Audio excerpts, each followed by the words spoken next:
मनुष्य जन्म लेता है तो उसके पास सांसें तो होती हैं, पर कोई नाम नहीं होता।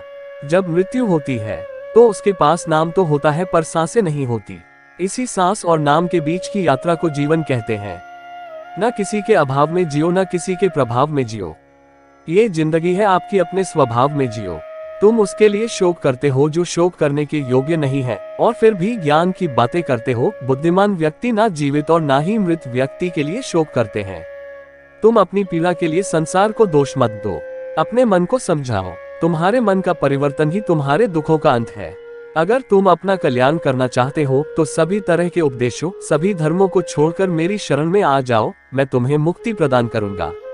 बुरा वक्त आपको जिंदगी के उन सच से सामना करवाता है जिनका आपने अपने अच्छे वक्त में कभी ख्याल भी नहीं किया होता है।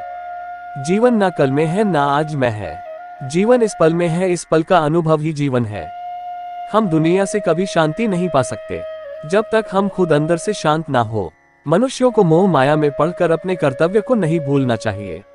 मनुष्य की इच्छाएं अनंत है, यदि इच्छाएं पूरी नहीं होती तो क्रोध बढ़ता है, और इच्छा पूरी होती है तो लोभ बढ़ता है।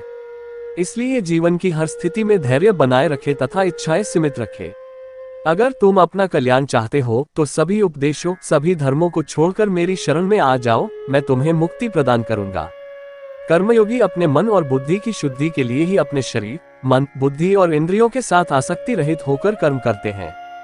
हे अर्जुन, मैं सर्वज्ञ हूँ, मैं इस सृष्टि का रचनाकार हूँ। मैं भूत, वर्तमान और भविष्य के सभी प्राणियों को तथा उनके विचारों को जानता हूँ, किंतु वास्तविकता में कोई मुझे नहीं जानता है, ना ही समझता है। गर्मी और ठंड, सुख और दर्द की भावना इंद्रियों के अपनी वस्तुओं के संपर्क के कारण होती है।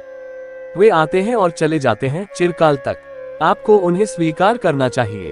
पूर्ण लगन के साथ अपना कार्य करो, लेकिन उसके फल की इच्छा मत करो, क्योंकि जब आप फल की इच्छा करते हैं तब कहीं न कहीं आप अपने कार्य में पूर्ण रूप से समर्पित नहीं हो पाते। वो मूर्ख हैं जो प्रेम को बकवास कहते हैं। प्रेम इस दुनिया की जड़ है जिससे दुनिया बनी है। अपनी इच्छा की शक्ति से अपने आप को नया आकार दे, अपने आप को कभी भी स्व इच्छा से नीचा न होने दे। बुद्धिमान अपनी चेतना को एकीकृत करते हैं और कर्म के फल के प्रति आसक्ति को त्याग देते हैं। मनुष्य अपने विश्वास से निर्मित होता है, जैसा वो विश्वास करता है वैसा वो बन जाता है। मन चंचल होता है, यह इधर उधर भागता है और किसी भी कार्य की एकाग्रता का दुश्मन है। लेकिन यदि यह व्यक्ति के वश में हो जाए तो इससे अच्छा कोई मित्र नहीं है। मन को एकाग्र करना जरूरी है, बस थोड़े से प्रयास और अभ्यास की जरूरत है। मेरे लिए न कोई घृणित है और न ही कोई प्रिय, न कोई निर्धन है और न ही कोई धनी। बस जो भक्ति भाव के साथ मुझे याद करते हैं, मैं उनका हूँ और वो मेरे। श्री कृष्ण उन्हीं के हैं जो श्री कृष्ण के हैं। भगवान तो बस प्रेम भक्ति के भूखे हैं। जो भी उनकी भक्ति में लीन होता है, जो भी प्रेम से उन्हें याद करता है, वो सदैव उसका कल्याण करते हैं।